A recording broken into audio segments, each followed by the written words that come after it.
Good afternoon, everyone. How's everyone doing? Good. Welcome to our educational event on estate planning. Before I introduce my speaker, our favorite speaker on this topic, just a couple of quick housekeeping items. Number one, you should have a printout in front of you, so you got time to take notes. Number two, you should have a feedback form. You'll turn that in later. Food, drink, just go ahead and get it. You don't have to get a hall pass or anything. Restrooms are in the back. And then out of courtesy for fellow attendees, if you could silence your phone, that'd be fantastic and super helpful. And then for those that know how we like to get these things going, it wouldn't be an educational event if we didn't have a little trivia on the topic, right? So here is the trivia. It's law related. When and where was the first law school founded in the USA? When and where, first law school in the USA? What do we have over there? Harvard, what year? 1830, okay. Oh, all right, hold on a second. William and Mary, what year? 1750. Oh, you're going really early. Okay. Harvard, 1790. Okay, there's a couple of guesses.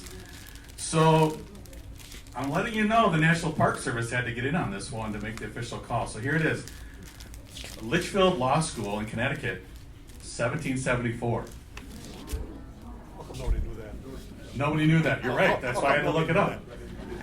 But to my mother Mary's point, William and Mary wanted to have something to say. They said, wait a second, we started ours in 1779. In your paperwork, Litchfield says 1781. What gives? Because Litchfield had gone to the National Park Service and said, hey, we're a historic site. So in 1966, U.S. representative had to get involved and said, okay, here's what we're going to do. William and Mary, you're right. You were officially associated with a school, 1779. Litchfield, you're also right, 1774, law school, unaffiliated with a school, so you can keep your designation.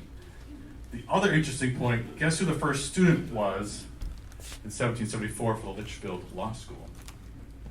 Lincoln? Not quite. He said Lincoln. Jefferson, related, sort of. Aaron Burr, Vice President for Thomas Jefferson. Yes, until the infamous summer day of 1804 with Alexander Hamilton. All right, that's enough trivia for you guys to take back to your family barbecues. I want to introduce the speaker now. Rob Melick, grew up in Washington County, father, husband, youth coach for hockey and football, undergrads at Swarthmore, and then law schools at Penn State. And we're just super excited that he's going to talk about estate planning. He handles all my things personally, handles all of our clients. So I'm going to a big round of applause for Rob Melick.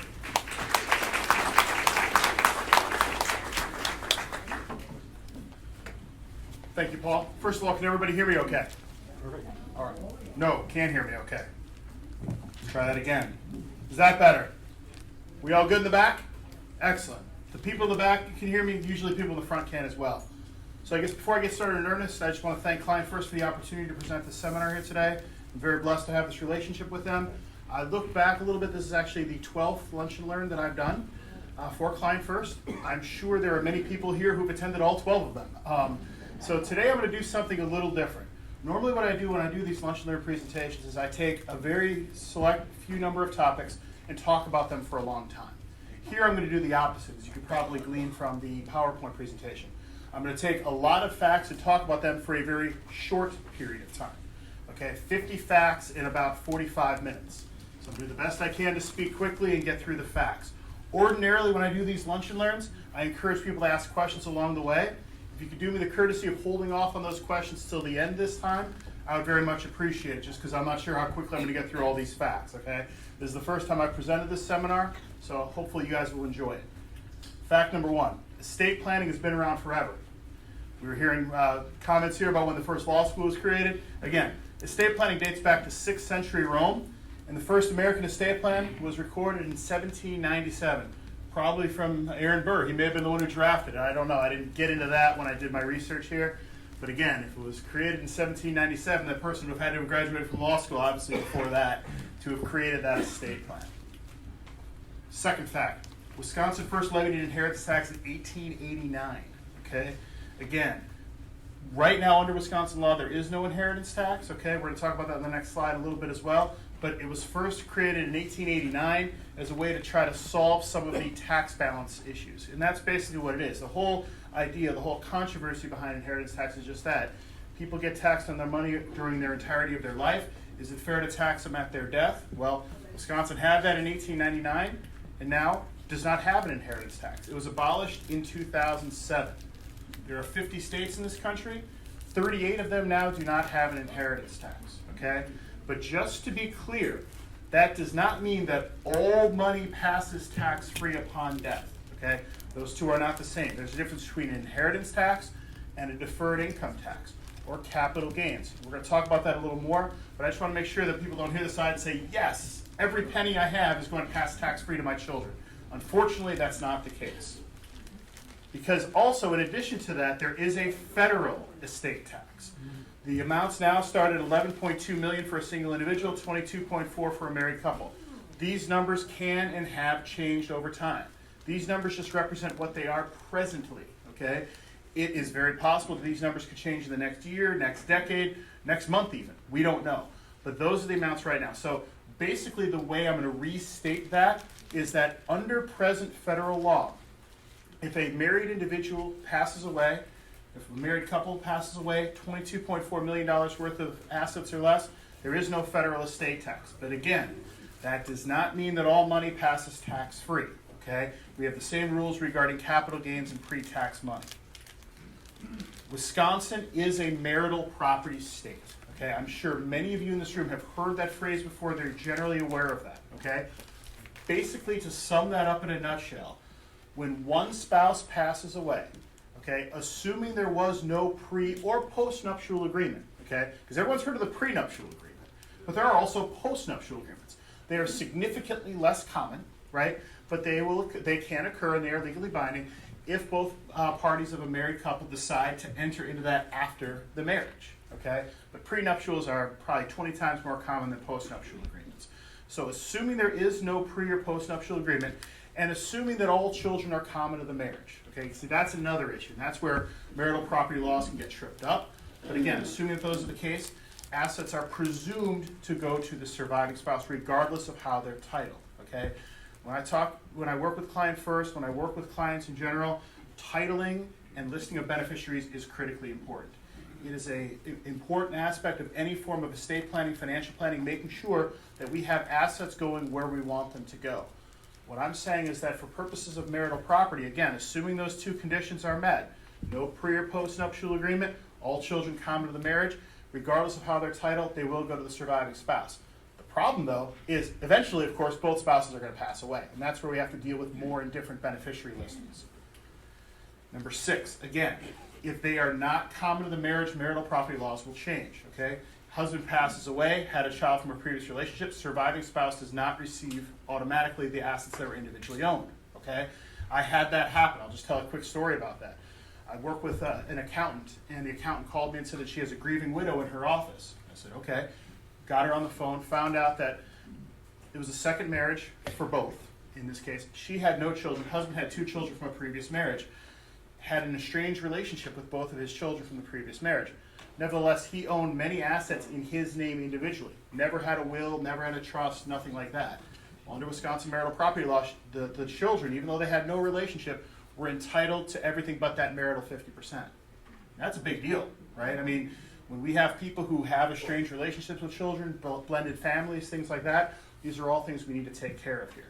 Again, the second point here is the most important. All of this can be remedied with an estate plan, okay?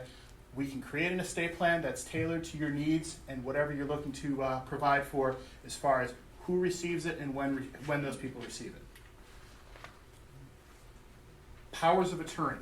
Okay, these are very important. Some of my next couple slides are going to talk about powers of attorney. Let me just give a broad overarching statement about what powers of attorney are and how they operate. Okay?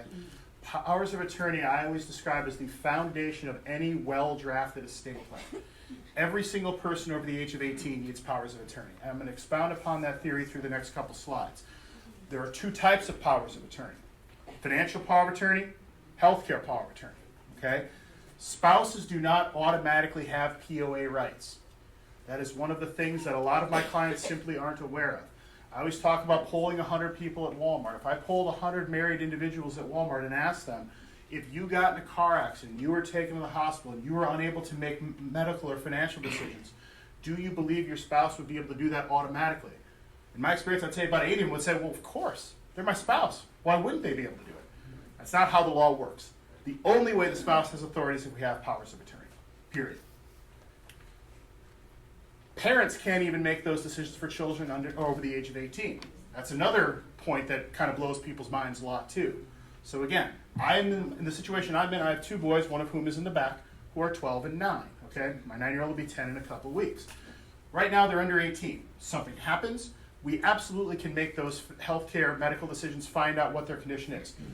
My wife and I lose that ability the moment our children turn 18. Period. It doesn't matter where they're at the age of 18. Doesn't matter if they're living at home. In the case of my youngest son, when he turns 18, he'll be starting his entire senior year of high school. Could be in the military. None of that matters. The moment they turn 18, we lose the ability to make those decisions. Okay? So again, some people in the audience may not have children under the age of 18, but some of those same people may have grandchildren under the age of 18. And this is something that you really ought to convey to your children to make sure they're aware of that. That once their child reaches the age of 18, we need to make sure that we have a plan in place for those powers of attorney. Fact 9. Powers of attorney can be updated or revoked. Okay? In my practice and in my life in general, I try to avoid cliches. I'm not always successful, but I try to. But I'm going to use one here. Life happens. There are life events that occur that may or may not cause us to want to update our estate planning documents. I always refer to it as the 3 Ds and a B. Death, disability, divorce, and birth. Those are major life events. Those types of events may cause us to want to update who we have in charge, okay? So again, powers of attorney can be revoked. There are life circumstances. The example I just give, I'm going to pick on my son since he's here. He's 12 right now. Under my estate plan, the only role he has is beneficiary.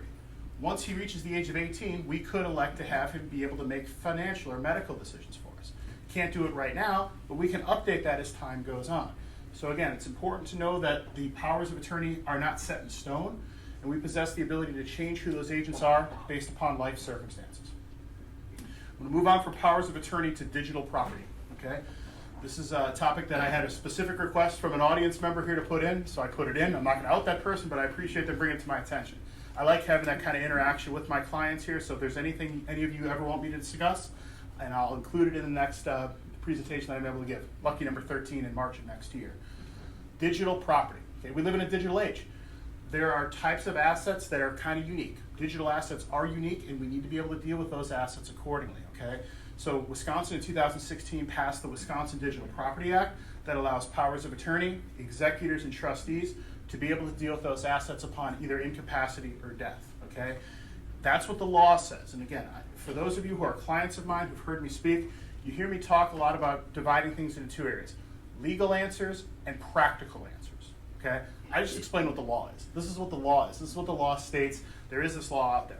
Now, as a practical matter, what I recommend is making sure that your loved ones have passwords. They can access information. As we become more digital, more and more of my clients are having information stored on computers. The days of getting paper statements all the time are kind of going by the wayside. So as we get older, as technology improves, it gets even more and more important to make sure that your loved ones, your spouses, your children, your siblings, whomever's going to be in charge, knows, 1, what types of digital assets you have, and 2, knows how to be able to access those assets when the time comes. Okay? Back to POAs here for one more thing. They're tied to state laws, okay? I run into this all the time. I'd say probably once a month, I get a client, a meeting with a client, and they have powers of attorney that were drafted in another state. They were residents of another state, and they'll say, do I have to redraft it? Unfortunately, with POAs, the answer is always yes. Because any POA that I've ever seen, Wisconsin ones, out-of-state ones, I've 15 years of practice, I've yet to see a power of attorney from any state that doesn't reference that specific state's laws. And of course, one of the other 49 states' laws don't apply in Wisconsin. So that's why if we are moving states, we need to make sure that we have powers of attorney in place. Now again, when we're traveling, that's different. Okay, when we're traveling, it's different because we're still maintaining our Wisconsin residency. So if I decide to take a trip to Florida and something happens to me while I'm in Florida, those Wisconsin POs will govern. But if we change residency, we have to update the POAs. I have a lot of snowbird clients. This works a lot better in March than it does in August. People like being here when the weather's like this. May not necessarily want to be here when I give my next presentation in March, okay? They snowbird. The key thing there is residency, okay? I get that a lot. I have a lot of clients who own real estate in other states. I could own real estate in all 50 states.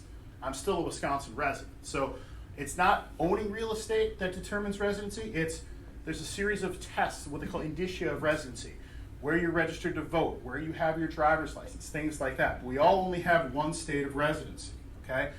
However, if we purchase real estate in another state, even if we retain our Wisconsin residency, as an estate planning attorney, I need to know about that. Because what I do is I will contact an estate planning attorney in that state. Now, full disclosure, it starts with a Google search.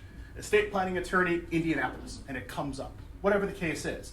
And then I will call that person, and I do this as a service at no charge to my clients, to at least give my clients some sort of idea as to where they're going. And I'll have a 10, 15-minute conversation with that person over the phone and find out, is this somebody who I feel comfortable referring my clients to? So again, if you own real estate, we need to look at it. I'm just going to make one more comment about that, because I have a lot of clients who have trailers in different states. Under Wisconsin law and every other state law that I've seen, trailers, mobile homes are considered personal property, okay? The question I always ask is, do you own the dirt beneath it? Because if you don't own the dirt beneath it, then it's treated no differently than a vehicle or anything else. So I do get that question a lot. Even though it may be a dwelling, it's under that law still considered personal property. Let's talk about beneficiary designations. By the way, 13 is my lucky number for those of you who are out there. That's why I kept referring to my lucky 13th presentation. And I picked this slide to go to 13 intentionally because this is something that I feel very passionately about and something that I want to make sure that I impress upon you guys here today. Beneficiary designations, okay? We need to make sure that any asset that can have a beneficiary designation does have a beneficiary designation, okay? And we're going to talk more about this as we go forward here. But I always use the expression, every asset has to have a home, okay? Now, the particular home that I'm going to recommend for X asset may not be the type of home that I recommend for Y asset. Nevertheless, they all need to be accounted for, okay? So when I meet with clients, I want to make sure I have a handle on the type of assets they own, but there's even more than that, because the assets you own today may not necessarily be the types of assets you own down the road. So I want to make sure that we're aware of, based upon the type of assets that we have, how they're going to be accounted for through an estate plan, because beneficiary designations are always going to supersede what's in an estate plan. Always, always, always. And I'll give an example of that. A lot of times my clients have what I call the set it and forget it mentality as it relates to estate planning, at least until they've met with me, because I try to dissuade them from having that thought process. If I have an estate plan in place, and again, I'll pick on my son back there, I created it after he was born, but before my second son was born, okay? At that point in time, I only had one son. I listed him as the beneficiary. Let's say I never update my estate plan, okay? I never update my beneficiary designations. I create a new estate plan that divides it 50-50 between the two sons. But if I leave one asset just going to Grady, my oldest, even though my estate plan says 50-50, that asset goes entirely to Grady. So it's important to make sure that beneficiary designations mirror what the intentions are, and that those are always going to supersede what you have in a trust. In other words, if you just have it in the estate plan, it's not good enough. Bank assets can have beneficiaries, but most don't, okay? Again, I don't need a show of hands, but I'd be willing to bet most everyone in this room has a bank account of some kind, whether it's checking, savings, CDs, money market, whatever it is, okay? But almost nobody in the room who's not a client of mine has beneficiary designations on it, because you just don't see it. I mean, I've been practicing law for 15 years. When I meet with clients and I tell them about the importance of putting beneficiary designations on bank accounts, they say, well, I don't need that. I was never told about that. How do I do that? It's critical. It goes back to the point that I mentioned earlier, that every single asset that can have a beneficiary should have a beneficiary. So go to your bank, make sure you have beneficiaries on those assets, because again, they're not great at telling you about the importance of it, but as your estate planning attorney here, I'm encouraging you to think about the importance of it. Even if we have that, there are limitations, okay? Here's the issue, okay? Again, as I mentioned in the slide here, it's better than nothing, but they're usually short of accomplishing client goals. Think of it in your own situation, okay? Most of my clients who have children want the assets divided evenly among their surviving children. But what happens if one or more of your surviving children predecease you, die before you? What happens then? Well, I can tell you in my experience, probably about 98% of my clients who are in that situation would want the deceased child's share to go to their children. Okay, it would pass down the generation and go to the grandchildren. That's how the overwhelming majority of my clients who are in that situation want it to go. The problem is we can't do that with bank beneficiary designations. They don't give you that option. The only way to accomplish that option is to create a trust that lists the trust as the bank beneficiary, and then that trust will specify where the assets go. Tying in with that, the difference between per capita and per stirpes. Per the previous slide, they only allow a per capita designation. Per capita, I'm sure many of you have heard that expression before. It's just Latin for by the head. However many of those people survive, that's how many ways it gets divided. Ownership is not descendable, meaning it can't go to the deceased children of the person who, the surviving children of the person who passed away. Again, the only way to guarantee descendability is to create a trust, okay? And again, for those of you who've attended my seminars, you've heard me preach about the importance of having trusts in place, the differences between wills and trusts. Suffice it to say that the trust-based plan is the only guaranteed way to avoid probate. There's going to be many more of the next 34 slides that are going to talk about that, but I'm going to use this point as an opportunity just to mention that again. Okay? Tying into a previous point, estate plans do not change beneficiary designations. Okay? They are two separate entities. We have what the trust says and what the beneficiary says. So please do not fall into the trap of saying, I just need to update my estate plan. Because oftentimes, not only are we adjusting the estate plan, but we need to update the beneficiary designations accordingly. In other words, it's not sufficient to just say, I'm going to update my trust. The example I always give is this. When we have a trust, okay, when we create a trust, it's like buying a car. We buy the car does what it's supposed to do, but we of course have to fill it up with gas down the road. It's no different. When we're updating a trust, we have to make sure all of the components of the estate plan are done correctly and that the beneficiaries mirror that distribution in the trust. I keep using the phrase, and I know I've used it at least 3 or 4 times during this presentation, that every asset that can have a beneficiary should, okay? There are some assets that I'm sure every single person in this room owns that can't have beneficiaries, okay? Things like vehicles, jewelry, appliances, tools, furniture, boats, firearms, okay? There is no mechanism for me or anybody else to list a beneficiary on those, okay? See, with bank accounts, I've told you go to the bank, change the beneficiary. If you have an IRA, make sure you have beneficiaries on there. I can't do that for these assets that are listed here. The problem comes in, and again, we're going to talk about this more as we go forward here, but the problem comes in is that a lot of my clients, the value of those assets that I have on that second bullet point, in and of themselves exceed $50,000 in total. And if assets that cannot have a beneficiary exceed $50,000 in total, the estate goes to probate, okay? And the only guaranteed way to avoid probate is to create a trust. So again, I want to mention these concepts and then tie them together as we go forward here. Fact 19. If you do not have an estate plan at the time of your death, the state of Wisconsin creates one for you. Okay? The fancy Latin word for that is intestate. It just means dying without a will. I always tell my clients, think of a family tree. Okay? I'm pretty sure every single person in this room has seen a family tree at some point. That is what the state of Wisconsin roughly uses to determine where assets go upon death, okay, if we do not have an estate plan. The problem comes into play for my clients who oftentimes do not want assets to go up the tree, but rather simply down the tree. And I'll give an example. The way the family tree works is assets go to surviving spouse first, children second. Well, if you either don't have a spouse because you're widowed or were never married, or you don't have children, assets don't go to siblings, they go up to parents. And a lot of times people don't want to leave assets to their parents because oftentimes their parents are older, by definition, they're a generation older, right? And they may not be in a position where they want to accept the benefits of that. They want to be in a position to have it go somewhere else, or to charities. Again, if we don't have it in an estate plan, we don't get that discretion. We don't get to choose where the assets go. We have to make sure we have that in writing, and then it's legal, and then therefore enforceable. Talk about divorce here. Powers of attorney terminate on divorce. Okay, to me, that's a really important point a lot of people aren't aware of. In some ways, people think that's a good thing, right? Most people who get divorced wouldn't want their ex-spouse to be able to make financial or healthcare decisions for them. I think that's a pretty fair statement, right? That said, I have some clients, probably about a half dozen clients in my experience, who once they got divorced, they're still best friends with their ex-spouse. Okay, that does happen too. So I guess that's a silver lining. I guess my point with that is that that person under Wisconsin law, once a party gets divorced, the person they list as their ex-spouse is deemed to have predeceased for purposes of the powers of attorney. So we have to put very specific language into our document just to make sure that we're not running afoul of that law, that we in fact do want our ex-spouse to be in that position. It's not just we merely forgot about it. So I thought that would be important to bring up. Okay. Moving on to another point here about guardianship. Okay. This is an important one. Okay.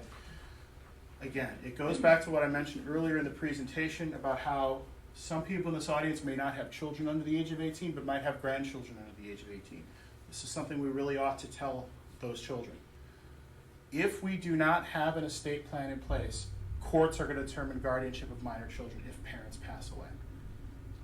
Most people don't like that law. Most people think that's a terrible idea, but I can tell you it's the law. I don't make judgments on the law. I just inform my prospective clients and seminar attendees as to what the law is. So let me rephrase that. As parents, if we want to have say in terms of who will serve as guardian of our minor children if we pass away, the only way that can be accomplished is through an estate plan, period. Nothing else works. I have a lot of clients say, but I have a notarized letter. It's not worth the paper it's written on. I have a verbal agreement with my parents, my siblings, the godparents, the next door neighbor. None of that's enforceable. The only way it can be done is by having a valid estate plan. Otherwise, the courts are going to make the decision. And maybe the courts get it right, maybe they don't. But who better than the parents to be able to make that decision? So that's something I want to make sure everyone is aware of when it comes to guardianship, because I'd argue that that's probably the most important aspect of an estate plan. We can talk all day long about where money goes and who gets money and everything else, but if we can't determine guardianship of minor children, that's a big deal. That's something we really ought to be concerned with, in my opinion. Fact 22, non-married individuals can create a trust. I run into that all the time. Siblings may want to create trust.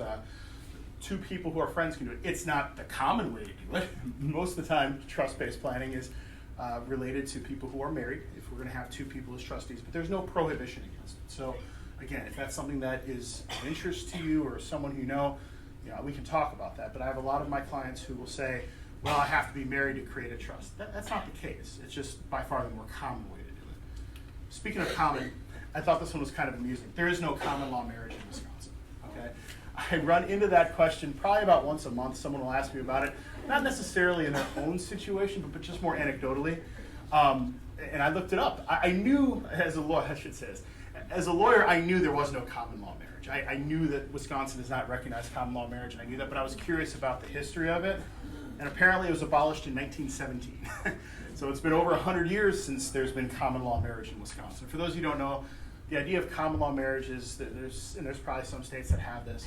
The idea is that if you've been if you've been together with somebody for a certain period of time, you're deemed to be married. You're holding yourself out as the equivalent of a married couple.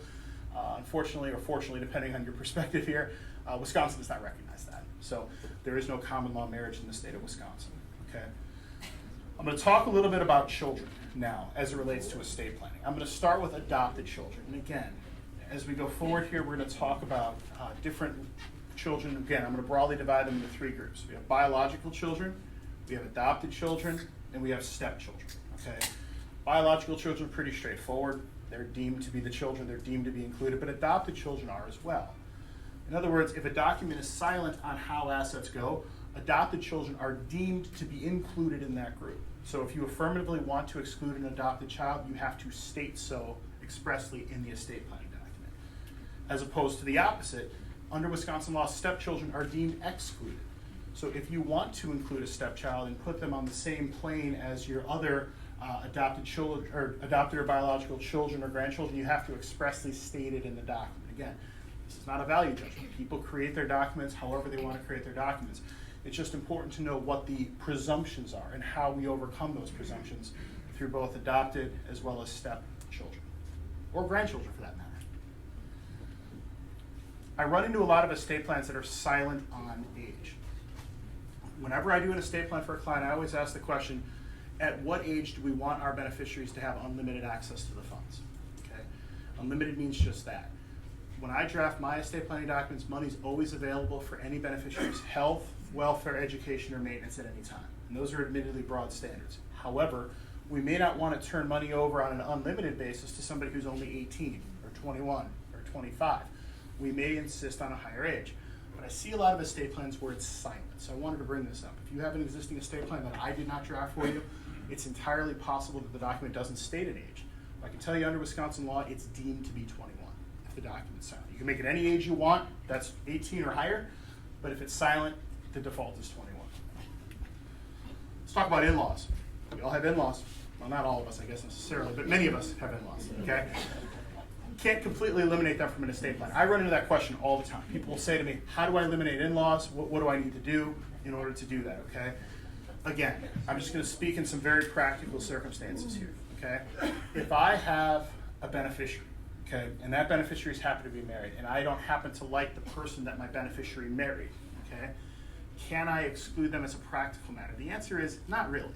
We can do it as a legal matter, but we can't do it practically, because if I pass away and my money goes to my child who married someone I don't like, it becomes that person's money, right? It becomes my child's money under that circumstance. And if he or she chooses to commingle that with the in-law that I'm not so fond of, can't really do much about that. Even if I could, the second point I think is interesting as well. If a grandchild receives a bequest and that child passes away, the in-law is going to have some level of control, right? I mean, if I passed away and money went to my spouse, and my spouse or my parents weren't happy with what my spouse is doing, even though it's going to my children, you know, my parents' grandchildren, my spouse in this case is still going to be the one overseeing because she's still going to be the guardian of the children. Okay, so that's important to note as well, that person's going to have that involvement. Now, if all of the beneficiaries are over 18, then all bets are off. Then the in-laws are deemed excluded at that point in time. So I just want to make sure we're on the same page with that in terms of some of the difficulties with in-laws. Wills alone are never enough, okay? This is an important one as well. I run into so many clients who think, I created a will, I'm done, I don't need to do anything more. Wills alone are never enough. And I'm gonna say this to 2 points, one kind of being the obvious one. Wills only deal with distributions of assets after death. They have zero bearing on what I call incapacity planning. The ability to nominate someone who can make financial or healthcare decisions for you if you're alive and incapacitated. There's no will that is going to afford that authority. So simply put, if all you have is a will, you're left unprotected from the possibility of incapacity. And I would say every one of us, regardless of age, regardless of health, we're all one moment away from incapacity. Bad moment behind a wheel, sudden onset of a disease, whatever the case is. But the second point I think is the more important one here. Wills do not guarantee that the estate will avoid probate. What is probate? Again, for those of you who've attended any or all of my 12 previous Lunch and Learns at Client First, previous 11, I guess today's the 12th, are gonna know that I talk about probate.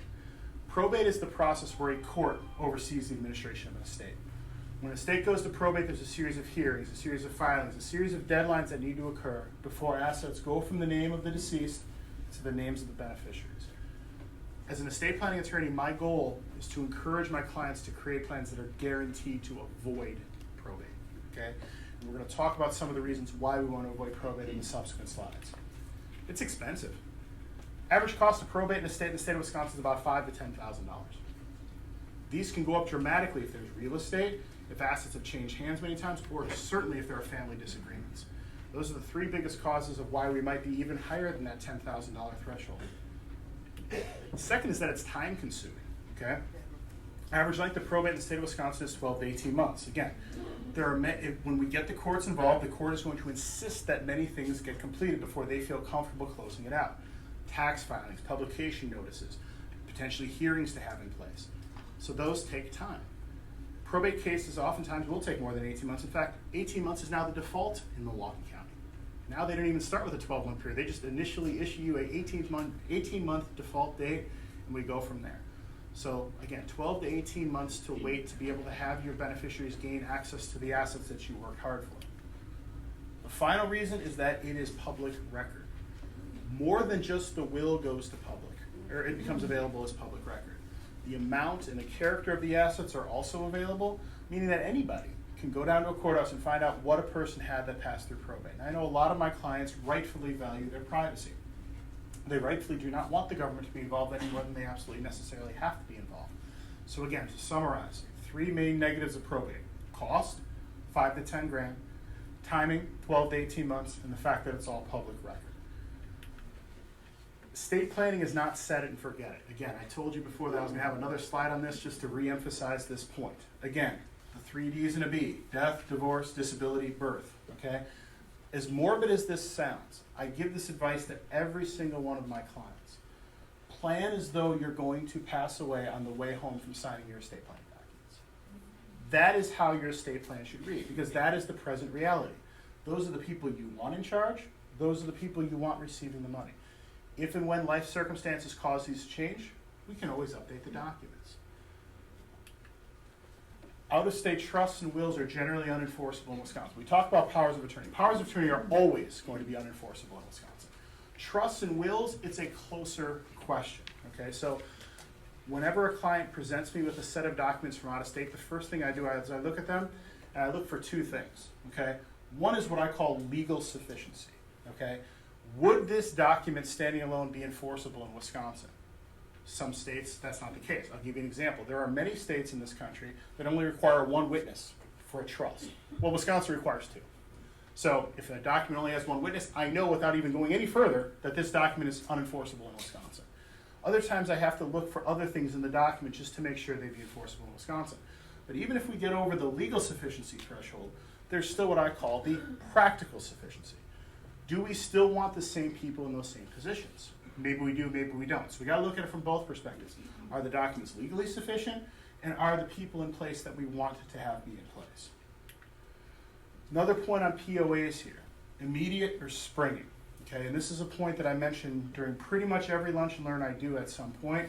That's why I don't have it exactly in the same place as the POAs, because I want to make sure some of this is review, and some of this I want to make sure that we're hitting again. When it comes to a financial power of attorney, there are 2 ways that can be done: either immediate or springing. And the difference is extremely important because it impacts how that document will be interpreted down the road. Immediate power of attorney is easy. Just what it sounds like. The moment it's signed, it's enforceable. Meaning the moment you sign the documents, your agents have the authority immediately, regardless of your level of capacity, to be able to do whatever is granted under that power of attorney. Springing is slightly more complicated. Springing means that the document is only activated, for lack of a better word, once 2 physicians or a physician and psychologist have personally examined you and conclude that you lack the ability to receive and process information. That's the legal standard. Now, there's pros and cons to each, but my argument to my prospective clients or my existing clients is this: you can choose literally anybody in the world to serve as your powers of attorney who's over the age of 18. Presumably the people you pick, you trust. You want them to be able to serve in that position regardless of a finding of incapacity. I am a fan of immediate financial powers of attorney. Now, of course, if upon hearing this, my clients prefer springing, you can make it springing. That's not a problem. It's all about your preferences. But from a legal perspective, we want to have it be immediate, in my opinion. Here's why. When it comes to incapacity, it's usually not a black or white thing. Usually there's a lot of shades of gray as people have good and bad days as they decline toward incapacity. Most people, short of being in some sort of traumatic accident, don't go from being perfectly lucid and perfectly capacitated in day 1 to completely incapacitated in time 2. That's generally not how it works. So the problem is we want to make sure we have documents that allow for people to be able to make those decisions and employ an agent under a power of attorney while we are not necessarily legally incapacitated, but where we need help. Okay? Healthcare power of attorney, we don't get that option. Healthcare powers of attorney have to be spring. Okay? And the logic there is oftentimes healthcare powers of attorney are making literally life and death decisions. So we don't want that to be given to anybody else unless and until 2 medical professionals have determined incapacity. So again, if you have existing powers of attorney, I'd be happy to review them and let you know whether they're immediate or springing if you can't determine that on your own. Let's talk about pets. Okay? People love pets. We have a pet. We have a bearded dragon pet. That's the pet we have. We don't have the traditional dog or cat. We have a bearded dragon. But the bearded dragon is treated the exact same way as the dog, the cat, the horse, the fish. Doesn't matter. They're considered personal property. Many of us love our pets. Many of us treat them better than we treat our own children. That said, they're still personal property under Wisconsin law. So if we want to specify who receives the pets, we need to do so accordingly. Okay? And we need to be aware that it may not necessarily be the same person who treats and takes care of certain pets. For example, I have a client who has horses. Okay? taking care of a horse is very different than taking care of a dog or a cat. You need places for the horses to run and be stabled and everything else. So in that case, we have X person receiving the dogs and cats and Y person receiving the horses. But the other thing I encourage my clients to do is to think about the cost of that, okay? And to allocate a certain sum of money to whomever we're leaving the pets to be able to provide for their care. That's not something you're required to do, but it's something that people really, in my opinion, ought to at least think about and consider in leaving a sum of money there to be able to take care of those pets if you become incapacitated. Okay? Fact 36, life insurance is not a substitute for funeral trust planning. I run into this all the time. And there might be people in this room who believe this, and I'm not going to ask for a show of hands, I'm not going to out anybody here, but there are many people I see in my practice who have life insurance for the sole purpose of being able to use that to bury them. That's why they acquire a life insurance. They say this is going to be enough to be able to pay for my end-of-life services, be it burial, be it cremation, whatever the case is. Here's the problem with that approach. That money is not guaranteed to be used for that purpose. And the reason it's not guaranteed to be used for that purpose is if somebody needs nursing home care, the state of Wisconsin considers that money available. They consider that money that you may have earmarked for funeral expenses available. The only way to protect that is to create a funeral trust, okay? And that's something I can certainly give you more information about. But suffice it to say, that is the only way to protect those assets for those end-of-life expenses. This is a new slide I put in here. This is something I've never talked about during these presentations, but something I want to make sure that I mention to you here, okay? Because I have a lot of clients, just from a practical standpoint, who need help. I have a lot of clients who maybe it's their spouse, maybe it's their sibling, maybe it's their parents, who we know we need some level of care for. They're becoming too difficult to be able to provide care at home for. So I've recently partnered with a local business owner whose name is Iva Thalen. That's what she does, okay?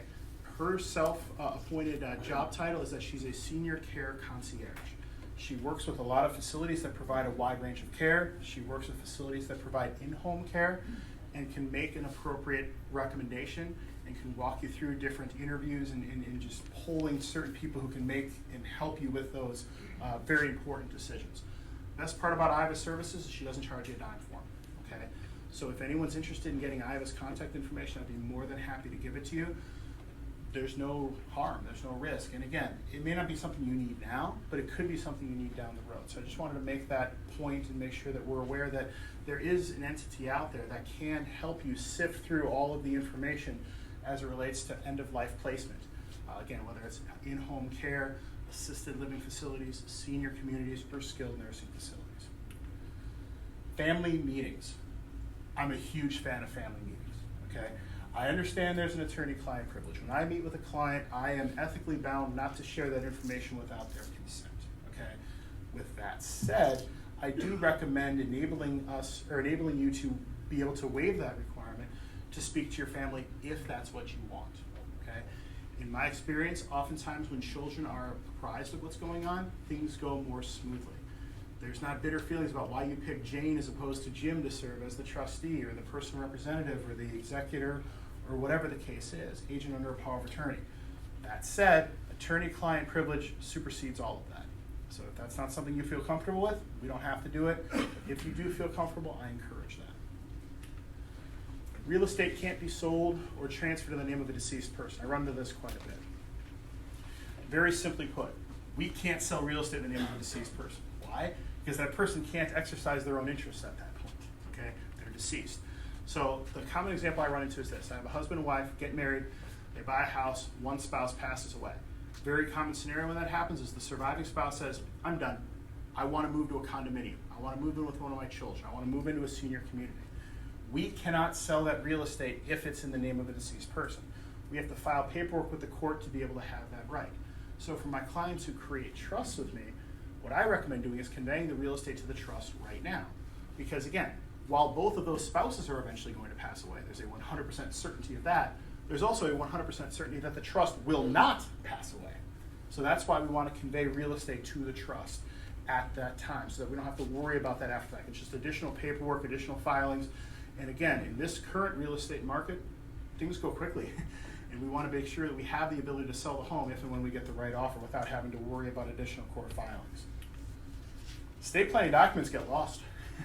I get that call about twice a year. People lose their estate plans.